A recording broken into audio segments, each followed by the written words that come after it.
బషీర్. మన league club ప్రతి సంవత్సరం గొప్ప వ్యక్తిని ఎన్నుకుని ఉత్తమ వ్యక్తిగా ఎంపిక చేయడం మీ అందరికీ తెలిసిందే. ఈ సంవత్సరం గాను మన లీగ్ క్లబ్ తరఫున ఉత్తమ వ్యక్తిగా ఎంపికైన వారు శ్రీ రవీంద్ర.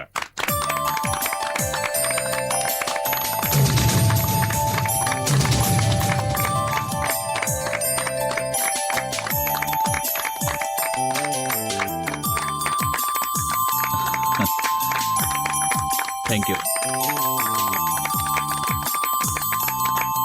సాధారణంగా బిరుదు ప్రదానం ఏ విఐపితో చేయిస్తారు, కానీ మన క్లబ్ ఓ కొత్త విధానాన్నే అవలంబిస్తుంది. బిరుదు పొందే వారి విజయానికి మూల కారణమైన వారి చేతే బిరుదు ప్రదానం చేయిస్తున్నాం. శ్రీ రవీంద్ర గారికి బిరుదు ప్రదానం చేయమని ఆయన విజయానికి కారకురాలైన శ్రీమతి సుధా రవీంద్ర గారిని వేదిక మీదకి ఆహ్వానిస్తున్నాం.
పై చదువుల కోసం పట్నం వెళుతున్నావు.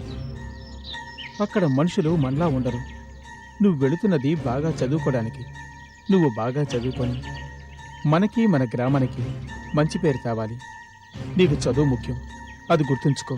అవినాష్, నీకు కావలసిన సదుపాయాలన్నీ నా ఫ్రెండ్ సుధ చేస్తుంది. నువ్వు ధైర్యంగా వెళ్ళరా, ఇంకేం ఆలోచించుకో.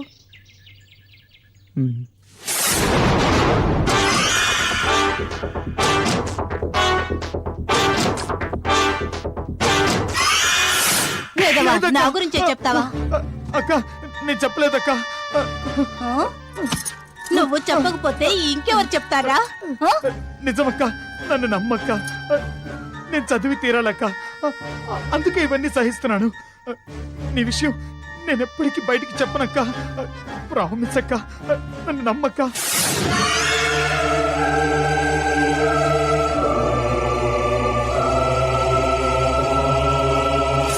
వద్దు వద్దు వదులు వద్దు వదులు.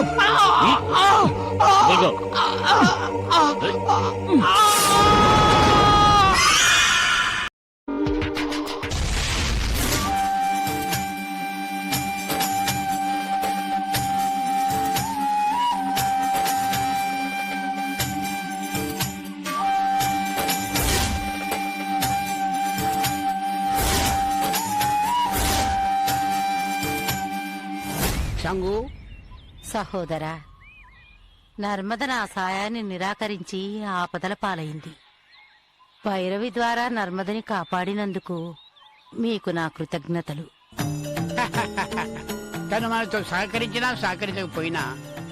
నర్మదను కాపాడుకోవడం మన కర్తవ్యం. తండ్రి, మాంత్రికుని శిష్యుడు నర్మదని యక్షునికి బలి ఇచ్చి మన శక్తిని నిర్వీర్యం చేసి పూర్ణిమ ఆత్మని అపహరించాలి అనే పన్నాగంలో ఉన్నాడు. హ్మ్, మాంత్రికుని అంతం చేయగల శక్తి ఉన్న నర్మద జాతకం ఇప్పుడు మాంత్రికుడి శిష్యుడి చేతిలో ఉంది. నర్మద మన సహాయాన్ని నిరాకరిస్తున్న ఈ సమయంలో వాడు నర్మదని తనకు అనుకూలంగా మార్చుకుంటాడేమోనని నాకు భయంగా ఉంది. భయపడకు. బుద్ధి కర్మానుసారుని. నర్మద కొన్ని రోజులు కష్టపడాల్సి ఉంది. అందుకే నీ సహాయాన్ని నిరాకరిస్తోంది. నర్మదకి తనకున్న అపూర్వ శక్తి గురించి త్వరలోనే తెలుస్తుంది. ఆ తర్వాత తన కర్తవ్యం ఏమిటో ఆమెకే తెలుస్తుంది. అప్పుడు తిరిగి దైవ సహాయాన్ని అర్థిస్తుంది. కాలనేత్రుడు అంతవరకు నర్మదని వదిలిపెడతాడా? కాలనేత్రుడు పూర్ణిమ ఆత్మని వెతికే ప్రయత్నం ప్రారంభించాడు. వాడు నర్మద జోలికి రాకుండా ఉండాలంటే ఒకే ఒక మార్గం ఉంది. పూర్ణిమ ఆత్మ ఉన్న ప్రతిమని కాలనేత్రుడికి అందేటట్లు చేయడమే. పూర్ణిమ ఆత్మని ఆ మాంత్రికుడి వశం చేస్తే ఇన్నాళ్ళు మనం పడ్డ శ్రమంతా వృధా కాదా? ప్రతిమనే ఇస్తున్నాం. ప్రతిమలో బంధించబడిన ఆత్మని విడుదల చేస్తున్నాం. అంతేగా తండ్రి? అవును, రండి.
శంకరా,